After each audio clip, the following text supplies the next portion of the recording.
Bem-vindos, pessoal. Estamos começando mais um Fintechs Fusion, aqui o novo podcast da BFintechs. Meu nome é Thiago Padovan. Eu vou estar aqui como host em alguns episódios, falando mais sobre criptoativos, blockchain, mercado, tecnologia, inovação, tudo que está rolando nesse universo que vem crescendo bastante nos últimos anos, né?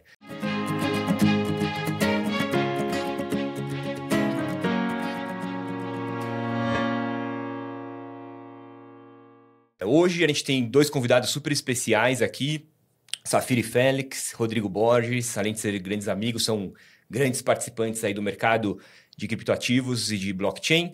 E a ideia é a gente ter uma conversa bem informal, vamos bater um papo sobre o mercado, sobre regulação, sobre o desenvolvimento do mercado. Vocês dois estão envolvidos há muito tempo nesse universo. Então vamos entender um pouquinho o avanço disso tudo, como que a gente está agora, qual que é o momento atual do mercado e a visão de vocês para o futuro, né? Ninguém melhor do que vocês mesmos para se apresentarem, então vou começar com o Safiri. Safiri, conta um pouquinho da sua trajetória, como você chegou nesse mercado, o que te interessou e o que você viu de amadurecimento nesses anos todos. Perfeito. Primeiro agradecer a BFintech e você pelo convite, oportunidade muito boa para poder contar um pouco mais sobre esse mercado para a sua audiência. Bom, eu estou envolvido com o Bitcoin basicamente desde 2013. Eu entrei naquela primeira grande onda de valorização, né? Para quem não acompanha o mercado tão de perto, em 2013 o Bitcoin chegou pela primeira vez num patamar acima dos $1.000, mas foi uma onda de valorização muito concentrada em pouquíssimos meses do ano, né? Ali em menos de 3 meses o mercado saiu de menos de 100, abaixo dos $100 para mais de $1.000. E num primeiro momento meu interesse foi meramente especulativo, né? Eu entendia que ali existia um ativo extremamente volátil, com oportunidade de ter ganhos significativos, e comecei a me envolver, fazer pequenas operações ainda na pessoa física. O que acabou acontecendo é que a partir do momento que você se envolve, e quem pega gosto pela coisa, fui me aprofundando, e aí eu fui entender melhor do que se tratava, né? E depois de muito pouco tempo, ficou claro para mim que aquilo era muito mais do que um mero ativo financeiro, né? Aquilo era um fenômeno que tangenciava vários aspectos da vida, né? A gente tinha ali um sistema monetário 100% controlado por software, isso por si só já era muito interessante, porque a eficiência das políticas monetárias acaba muitas vezes sendo influenciada por interesses políticos, né? Então, isso por si só, já, na minha visão, já tinha muito valor, além de todo o potencial que aquela tecnologia prometia. Então, de um mero especulador, eu passei a mergulhar de cabeça e aí, desde 2014, profissionalmente atuando 100% do meu tempo com isso. Tive a oportunidade de participar de diversas iniciativas, de fundar empresa, vender empresa, trabalhar com consultoria, trabalhar também um pouco com advocacy, num período que eu fui diretor executivo da Bcrypto, que é a associação de classe do setor, e desde agosto do ano passado, agora liderando as frentes de cripto no PicPay. Boa, vamos falar um pouquinho mais daqui a pouco sobre isso também. Rodrigo, conta pra gente também sua trajetória, o que te interessou aí no mercado de cripto, como é que você veio parar aí? Obrigado, Thiago, pelo convite, a BFintech, prazer estar aqui com o Safiri também. Eu sou Rodrigo Borges, sou advogado, sou sócio do Carvalho Borges Araújo Advogados, e eu entrei nesse mercado em 2016, assim como o Safiri, pelo o caráter especulativo aí desse ativo. Então, na época, Bitcoin, então eu via a valorização muito grande daquele ativo. Eu tinha um primo que estava nos Estados Unidos e falou, poxa, você está olhando isso? Eu falei, não. E a gente começou a entrar nesse mercado, ainda dois aventureiros ali. E quando o mercado começou a crescer muito, eu tive aquele baque, né, da minha vida, o que fazer. Porque eu estava diante de algo, para mim, absolutamente revolucionário, mas, ao mesmo tempo, limitado às minhas qualificações como advogado. Então, foi um momento difícil de escolher que caminho seguir. E eu acabei mantendo ali os estudos do ponto de vista jurídico para entender quais os impactos dessa nova tecnologia, desse novo mercado, e como isso seria tratado no direito.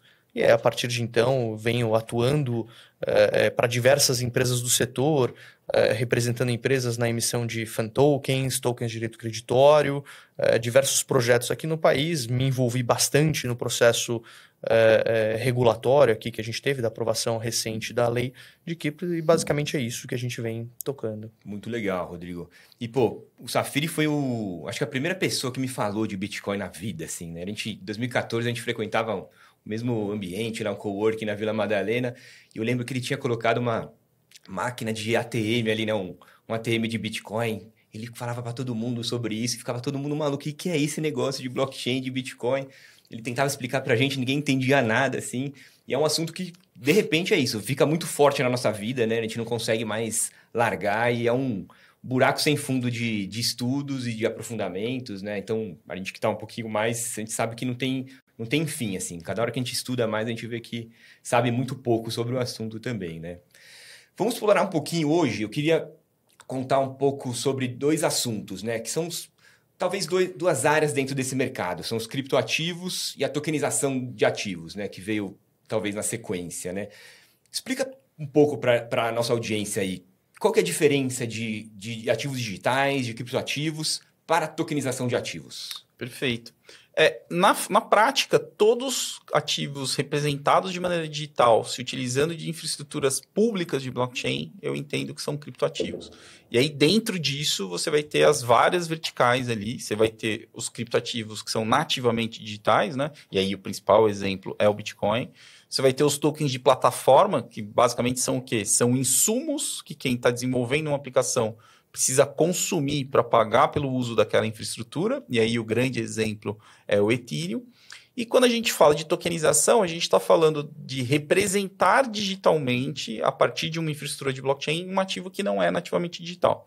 Então aí a gente abre um leque de possibilidades gigantesco. Basicamente, quase todos os produtos do mercado financeiro podem se inserir dentro desse contexto. Perfeito. Rodrigo, como é que você olha para esses 2 conceitos, assim, né? O que você vê de diferença? O que o pessoal precisa ficar de olho quando olhar para os ativos digitais, criptoativos e tokenização? O que o Safiri colocou, assim, eu concordo integralmente. E é interessante a gente ver a evolução desse mercado, né? Então, como vocês 2 comentaram, quando todos nós aqui começamos a olhar esse mercado, a gente tinha pouquíssimos ativos em circulação. Basicamente, preponderantemente, o Bitcoin. Então, a partir da evolução desse mercado e uma maturidade, eu diria, quando as pessoas começaram a entender o impacto da tecnologia por trás do Bitcoin, que se enxergou a possibilidade de utilização da tecnologia blockchain para digitalização de ativos que antes eram inimagináveis de serem digitalizados. E isso traz consigo N questões. Então, desde discussões jurídicas sobre a possibilidade ou não daquele ativo ser digitalizado, criação de mercado secundário, enfim, até como lidar com essa nova classe de ativos. É algo absolutamente novo. Então, imagina do dia para a noite agora a gente poder fazer a representação digital de, por exemplo, uma obra de arte. Como a gente vai lidar com isso, tanto do ponto de vista mercadológico quanto do ponto de vista jurídico. Então, é algo absolutamente fantástico quando você olha tanto sob o viés de negócio, quanto sob o viés, na minha vertente jurídica de estudo. É algo muito rico, assim, que a gente fica fascinado e cada dia aprendendo algo novo. Então, como é um mercado ainda em desenvolvimento, não tem como alguém afirmar que conhece o mercado a fundo. A gente está conhecendo todo mundo junto. Cada dia surge uma inovação, surge um novo produto, um novo movimento, e a gente aprendendo todos em conjunto aqui como construir, como desenvolver esse mercado. Perfeito. A gente fala um pouquinho de desenvolvimento de mercado, como que isso está evoluindo. Dentro da tokenização, o que vocês andam olhando mais? Assim? O que está sendo mais falado? O que a turma tem que ficar de olho aí dentro de tokenização?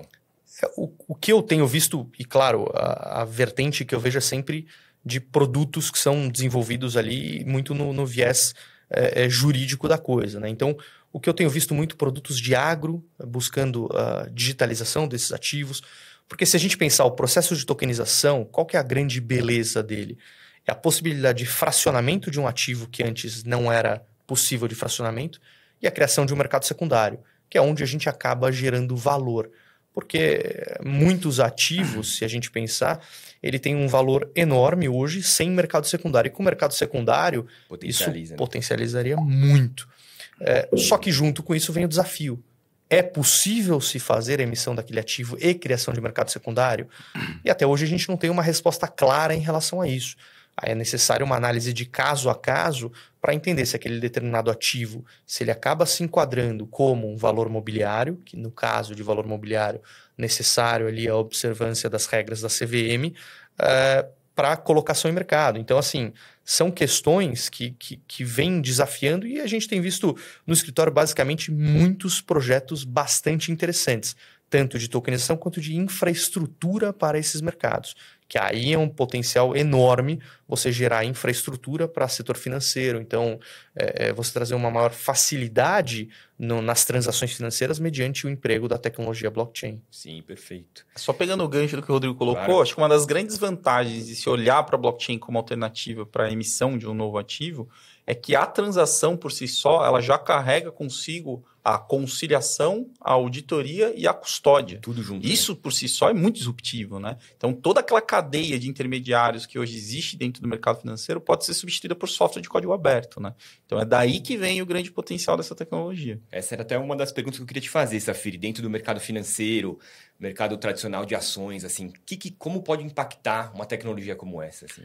Eu acho que assim, para a gente ter um avanço mais significativo, porque hoje, pragmaticamente falando, o que a gente tem são provas de conceito e iniciativas muito embrionárias ainda.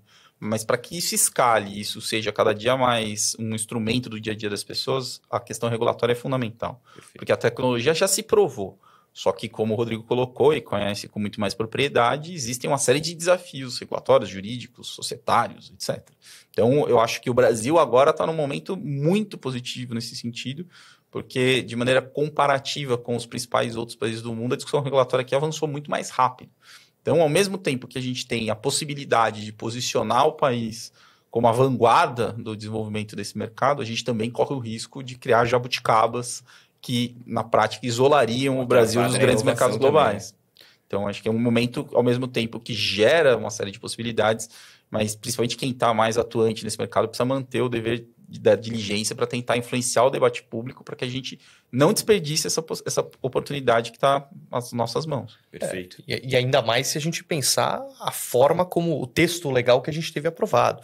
Então, se a gente olhar até o processo regulatório da lei aí, do marco legal das criptomoedas, ele é interessante porque ele também foi disruptivo, porque no Brasil a gente tem a cultura de criação de leis taxativas. E ele foi um dos poucos exemplos que a gente tem de uma lei principiológica, tal como o Marco Civil da Internet, lá de 2014.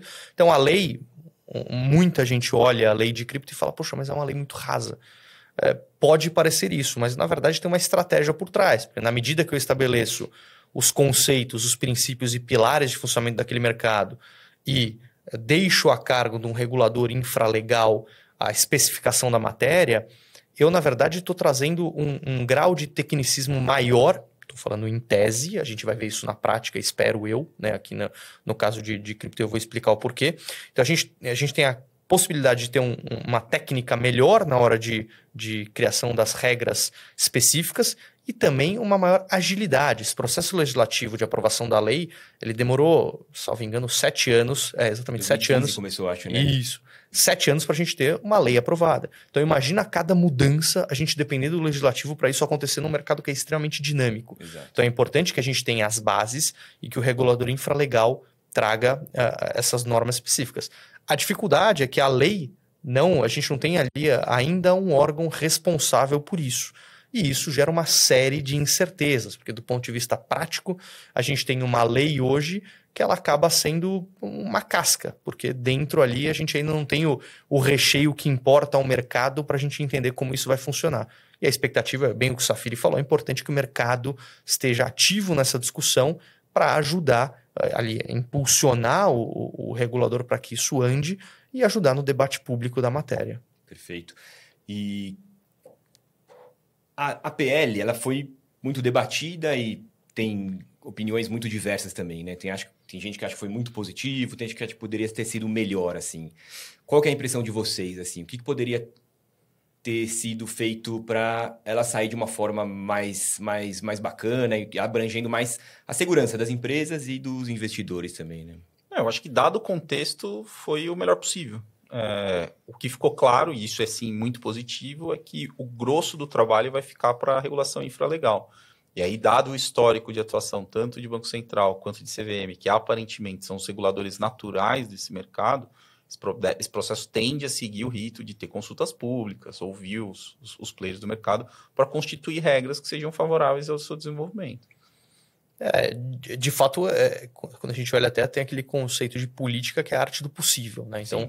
é fácil hoje a gente olhar o texto e tecer diversas críticas em relação a ele, mas vale a gente olhar o histórico. Então, você bem colocou que começou esse processo em 2015. Se a gente olhar o texto de 2015, era um texto muito raso, confundia conceitos, trazia uma série de questões que de fato poderiam atrapalhar o mercado se aquele texto tivesse sido aprovado. Ao longo dos anos, com a discussão no legislativo, realização de diversas audiências públicas, no qual a gente participou ali nessas discussões, o texto foi sendo melhor desenvolvido. Mas vale lembrar que em 2018, se eu não me engano, ou 2019, houve até o próprio relator publicou ali um relatório buscando a criminalização e proibição de cripto no país. Então, dado esse contexto, acho que é muito positivo a lei que a gente tem. E se confirmada a expectativa que o mercado todo tem, que o Banco Central se torne o regulador responsável pelo setor, acho que a tendência é que a gente, de fato, aproveite essa possibilidade de se tornar a vanguarda do mercado de criptoativos em termos de regulação. Haja vista o que o Banco Central fez com os meios de pagamento. Hoje o Brasil é um exemplo global em relação à regulação de meios de pagamento e muito pelo regulador. A gente tem uma agenda do Banco Central ao longo dos anos trazendo questões de Open Banking, o próprio Pix que veio. Pix é um case global, né? Pois é, então a expectativa que a gente tem é a melhor possível. Agora a gente depende do executivo nomear de fato o Banco Central como o responsável pela regulação infralegal. Perfeito.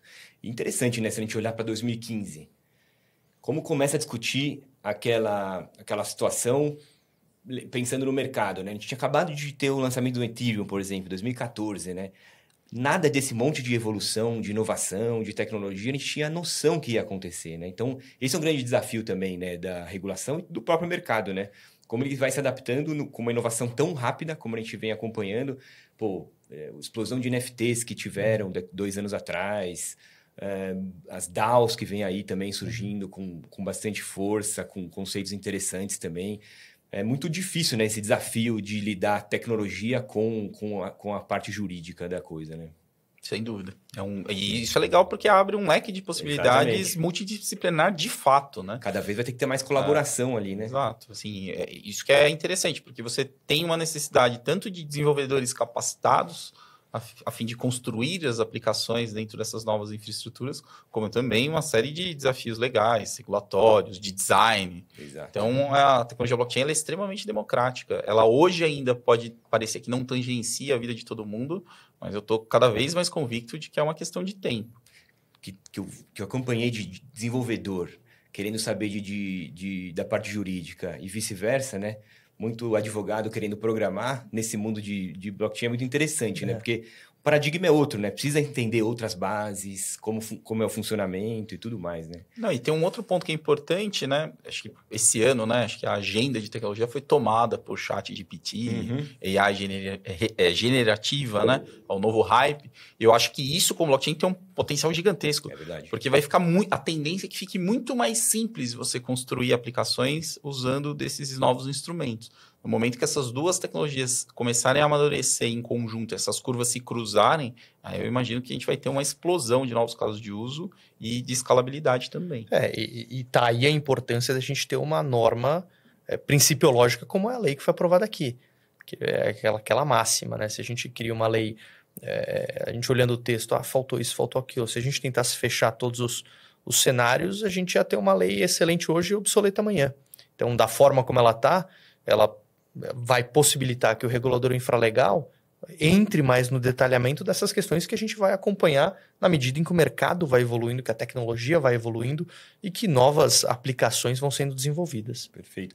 Uma última antes, queria voltar um pouco a falar de mercado, mas uma dúvida que vem sempre surgindo quando eu penso em regulação e tecnologia, assim. A gente está falando de uma tecnologia global, né? Hoje vocês lançam um token, não tem limite, não tem fronteira, né? É uma tecnologia incensurável quando a gente está falando de blockchains públicas, né? Principalmente Bitcoin, Ethereum. Você lança um token lá, não tem como um estado evitar que isso circule para lá e para cá, né? Qual que é o desafio hoje nesse ponto de vista, assim, de uma regulação global, como é que pode ser a cooperação entre os países? O que vocês andam vendo sobre isso aí? Eu acho que assim, o primeiro ponto, tanto os legisladores quanto os reguladores que estão envolvidos nessa discussão deixaram muito claro, é que a tecnologia em si ela é impossível de ser regulada. Porque ela é uma tecnologia baseada em código aberto. Então, o que você regula? Você regula os casos de uso e o papel dos intermediários, né? Então, os intermediários, sim, vão ser entidades reguladas. E aí, dentro desse contexto, eu acho que o mercado brasileiro está muito preparado para dar esse salto, porque foram empresas que, no sangue, suor e lágrimas, conseguiram sobreviver por toda essa volatilidade do mercado e foram colhendo aprendizados ao longo desse caminho. Então, eu acho que isso é muito positivo, porque a gente não engessa a utilização da tecnologia, né? E aquela velha história, sempre se fala muito de fraudes, golpes, etc, né? E é aquilo, né? Fraude, golpe, você não regula, você penaliza, né? Tem em todos os mercados, né? É isso. E de fato, esse é um ponto. Regular a tecnologia seria algo que a gente teria aquela famosa lei para inglês ver, não funcionaria. Impossível, né? Ela não seria efetiva, né? Então, a forma como foi escolhida e como o Brasil escolheu, que foi regular basicamente o acesso a esse mercado. Então, na medida em que você cria regras para os principais intermediários que fazem a interface dos usuários ali com essa tecnologia, com esse mercado, você acaba abarcando grande parte desse mercado. Mas é claro que as relações P2P, por exemplo, elas acabam ficando fora dessa questão, porque dificulta um pouco, né? Dificulta muito. Aquele falando, você pode ter a lei trazendo ali N regras, mas como é que você vai conseguir fiscalizar o cumprimento daquela norma e trazer ali uma efetividade dessa norma? Então, a forma como foi escolhida foi a melhor possível.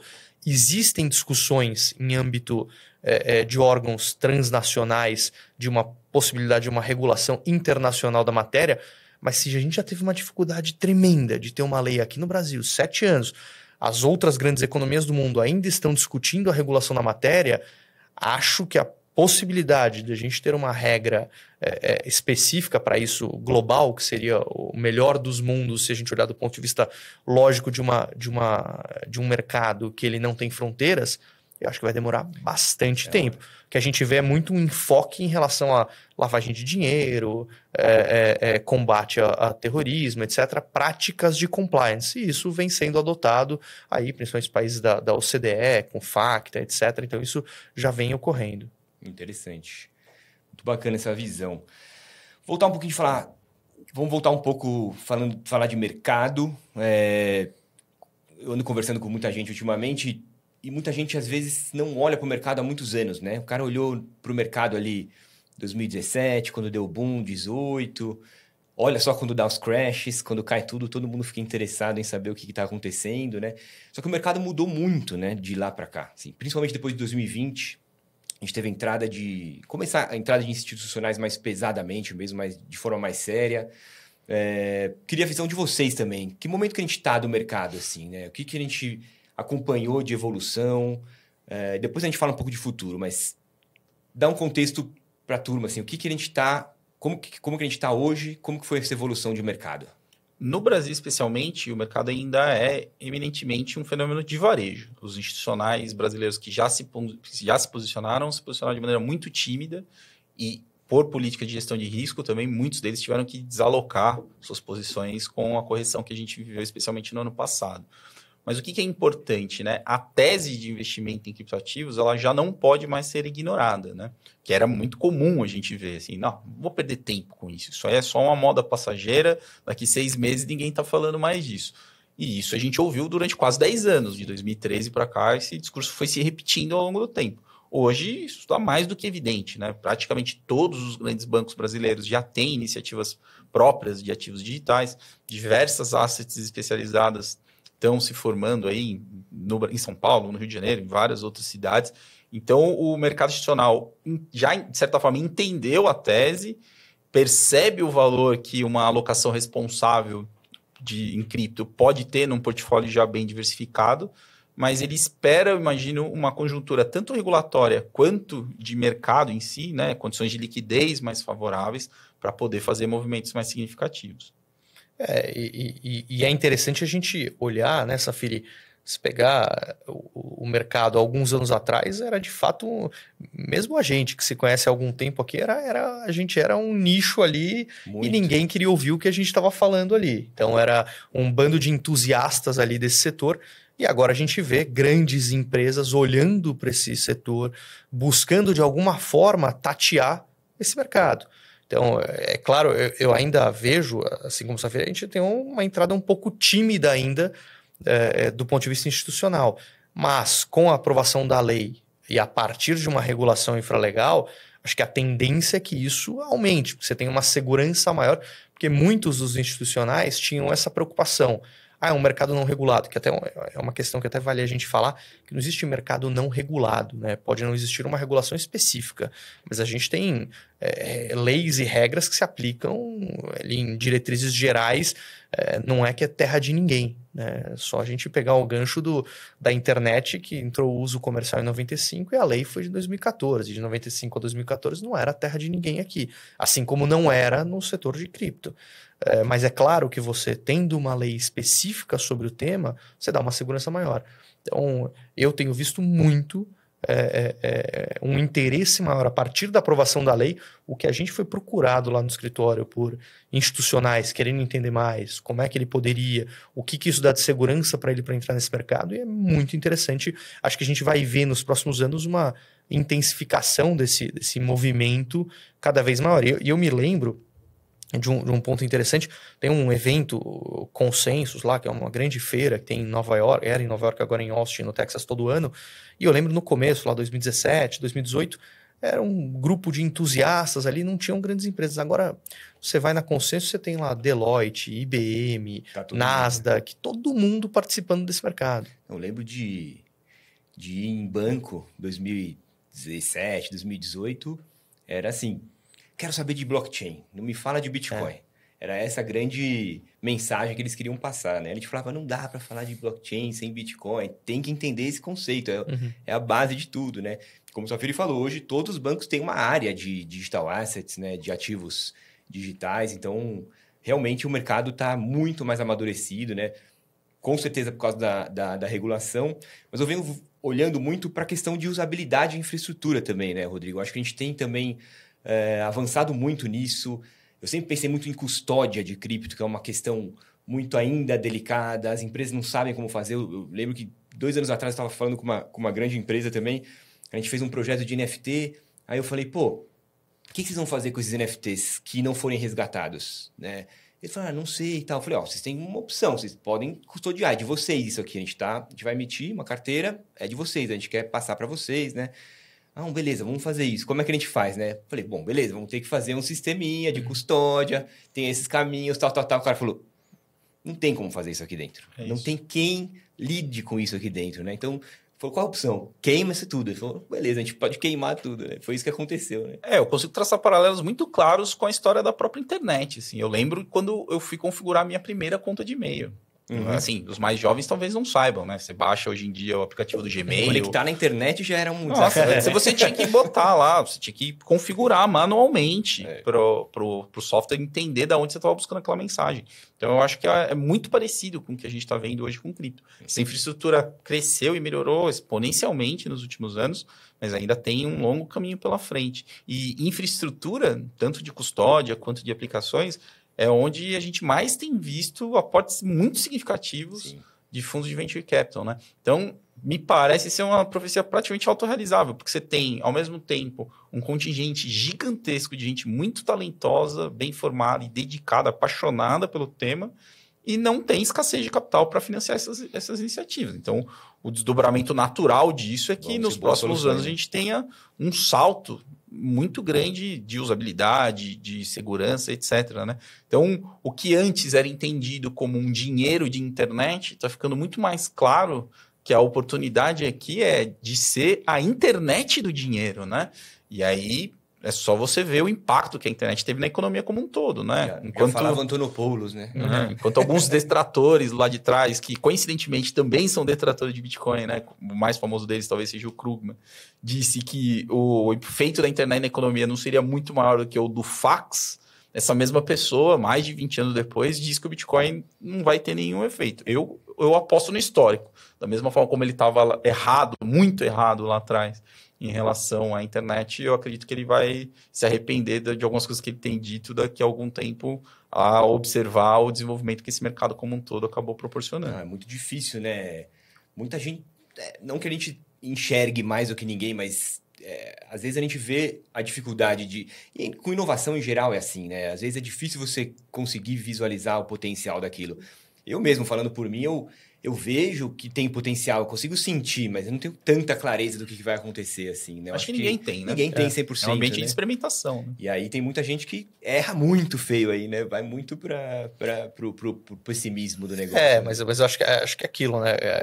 Quanto mais tempo você tem esse mercado sendo desenvolvido, mais difícil é que isso não tenha valor algum, né? Então, é o que a gente tem acompanhado e assim, acho que a evolução desse mercado, o ingresso de inúmeras grandes players e empresas nesse setor mostra que talvez o Safiri lá em 2013 não estava tão errado assim, né? em começar a acreditar nisso. E quando a gente... E olhando a questão de infraestrutura, né, que a gente estava mencionando, a gente tem hoje excelentes empresas provendo esse serviço porque é difícil o player tradicional entender como é o funcionamento desse mercado. Eles vão precisar de ajuda nesse momento. Vão precisar de ajuda, porque até culturalmente, para ele entender como funciona, a lógica é totalmente diferente daquela que a gente está habituada do mercado tradicional.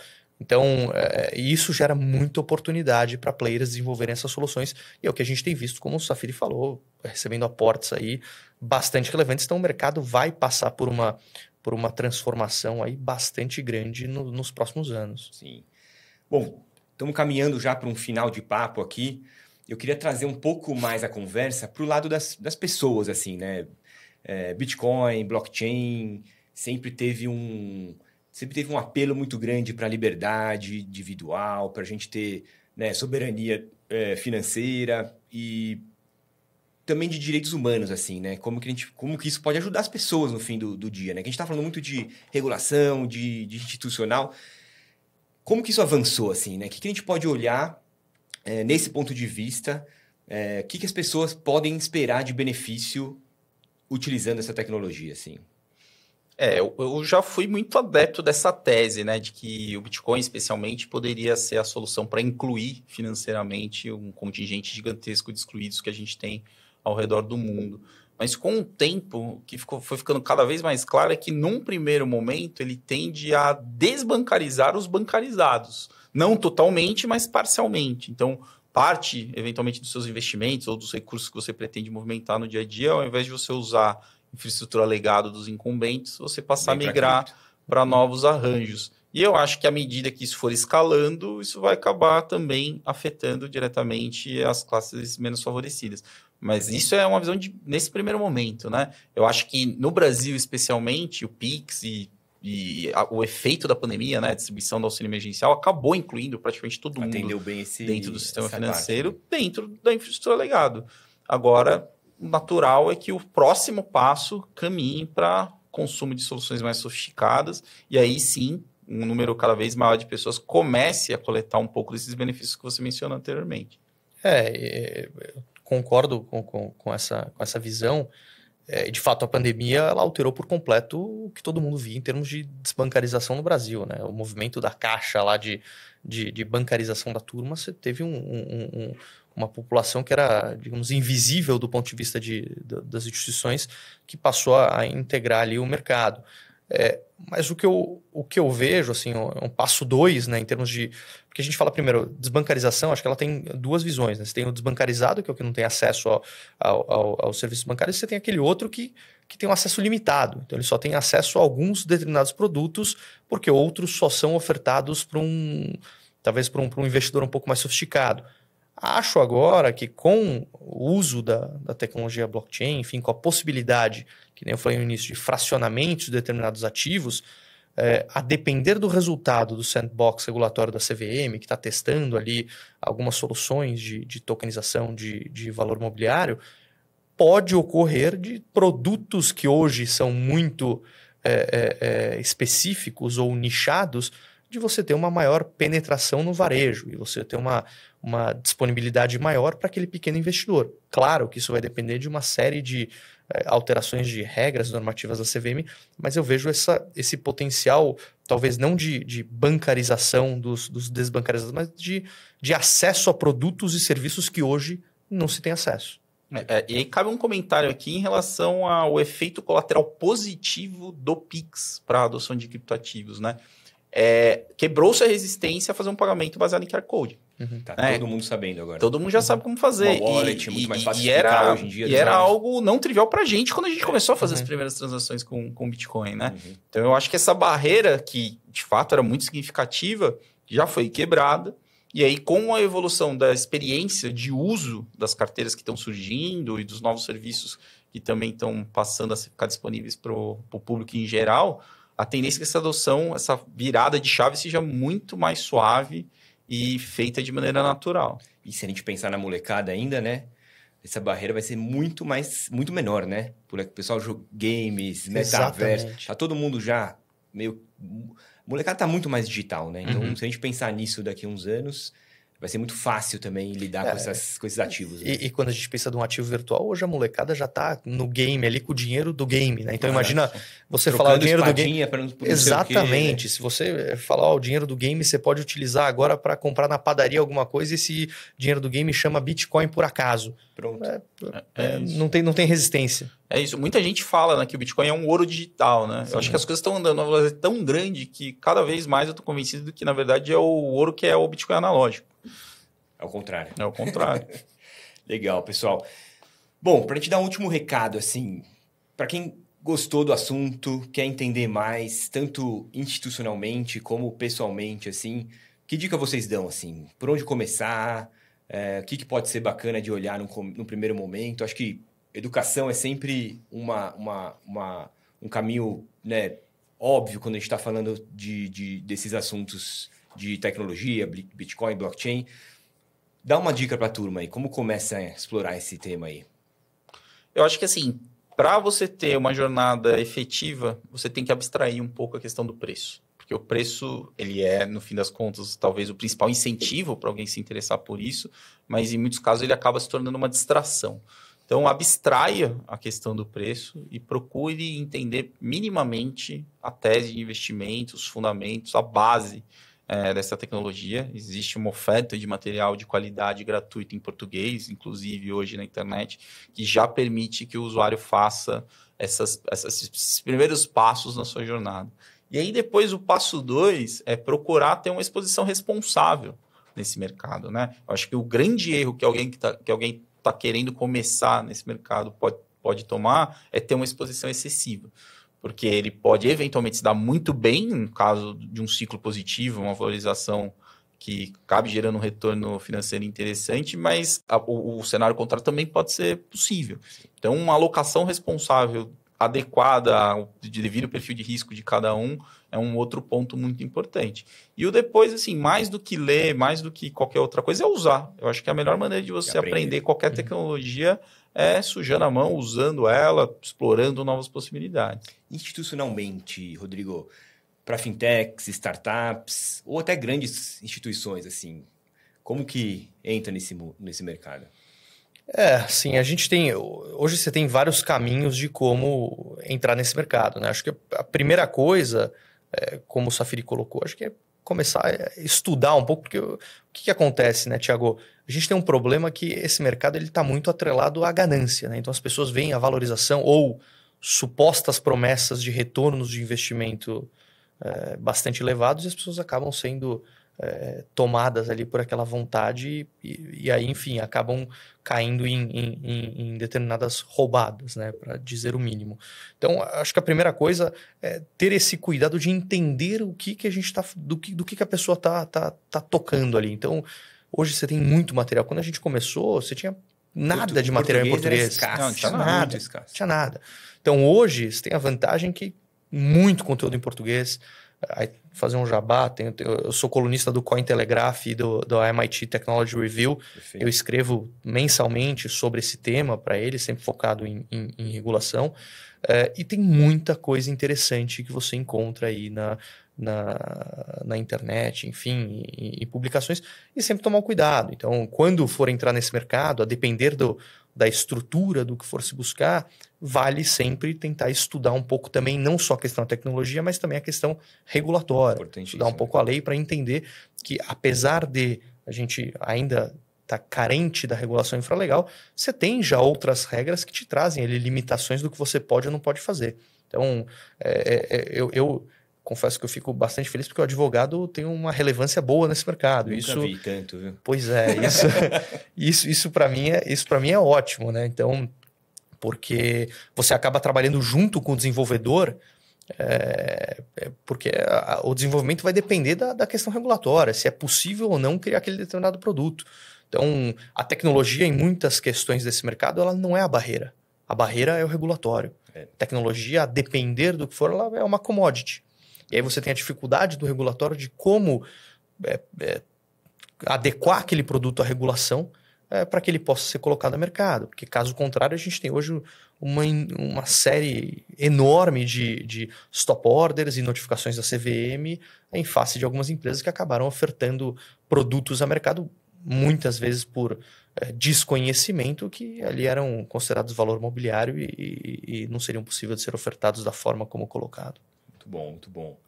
Bom, estamos chegando ao fim desse episódio aqui do Fintech Fusion. Queria agradecer muito o Rodrigo, Safiri, pelo tempo, pela disponibilidade aqui. Pô, para mim foi um papo muito bacana. Espero que a gente possa fazer outros. Queria pedir para o pessoal mandar sugestões também de convidados, de pautas, de tema, que a gente pode ter aqui discussões muito, muito ricas aí para o mercado de fintechs, institucional e tudo mais, né? Queria pedir para também o pessoal seguir o Fintech Fusion nas redes, YouTube, principalmente, e nas redes sociais da BFintex também. E agradecer a todo mundo. Obrigado pela audiência, espero que vocês tenham gostado e até a próxima.